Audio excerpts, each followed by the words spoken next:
Okay, सो देखिए, सबसे पहले अभिष्ट मार्ग का मतलब होता है इच्छित मार्ग। लेकिन अकॉर्डिंग टू चैप्टर, हम पाठ के अनुसार अगर इसका मतलब निकालेंगे तो पाठ के अनुसार इसका मतलब होता है ऐसा कोई मार्ग। आप देखते हैं कि अभिष्ट इच्छित मार्ग, हमने ऐसा तो कोई मार्ग नहीं चुना कि अगर हमारे जीवन के लिए कोई नकारात्मक मार्ग है, कि हमारे जीवन में कोई अच्छी चीज नहीं हो रही है, हम ऐसे मार्ग को चुन सकते हैं। हमने अगर चुना कि हमें अपनी मंजिल तक पहुंचना है, हमें अपने मार्ग तक पहुंचना है, मंजिल तक पहुंचना है, तो हम क्या दुर्गम जानबूझ के कोई ऐसी तकलीफ भरा रास्ता चुनेंगे?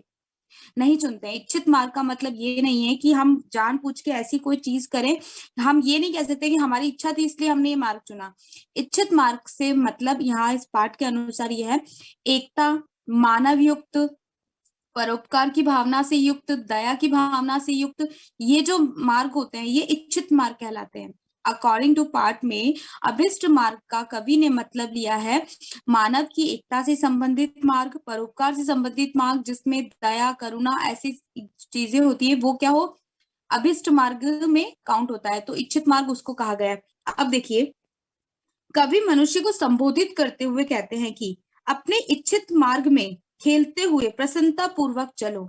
अपने इच्छित मार्ग में, अर्थात जो दयापूर्ण जो तुमने मार्ग चुना है, उसमें खेलते हुए, खेलने का मतलब है उसमें चलते हुए। कई बार क्या होता है, हम लोग अपने मंजिल को तो चुन लेते हैं, लेकिन उसके मार्ग में जब भी कठिनाइयां आती है तो हम क्या करते हैं, बहुत उदास से हो जाते हैं, हम अपसेट हो जाते हैं कि हमें वो मार्ग तो चुन लिया लेकिन उसमें कठिनाई आती है, हम घबरा जाते हैं।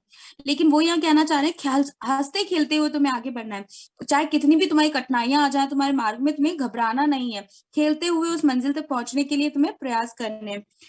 इस मार्ग में भी जो भी विघ्न बाधाएं आए, उन्हें आगे ढकेलते हुए आगे की ओर चलो, निरंतर आगे की ओर बढ़ो।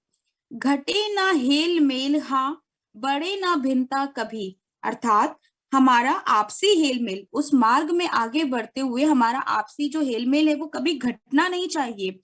ना ही हमारे मन में कभी भी भेदभाव उत्पन्न होना चाहिए। ऐसा नहीं कि हम अपनी मंजिल तक तो पहुंच रहे लेकिन उस बीच हमारे जितने भी मित्र गण, हमारे परिवार जन है, हम उनसे रिश्ता खत्म कर दें या हम उनसे हेल मेल कम कर दें।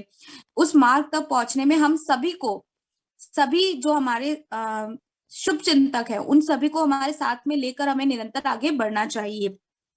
हम सभी एक मार्ग के, अतर्क एक पथ के, सतर्क पथ हो सभी। अतर्क, अतर्क मतलब होता है तर्क रहित, और सतर्क मतलब होता है तर्क के साथ। तो यहाँ तर्क, सतर्क पंथ का मतलब लिया गया है सावधान यात्री से। मेंशन कर लीजिए इसका, सतर्क पथ यहाँ पर पद्यांश के अनुसार लिया गया है सावधान यात्री, अर्थात तुम लोग या हम लोगों के लिए बात की गई, हम सभी एक ही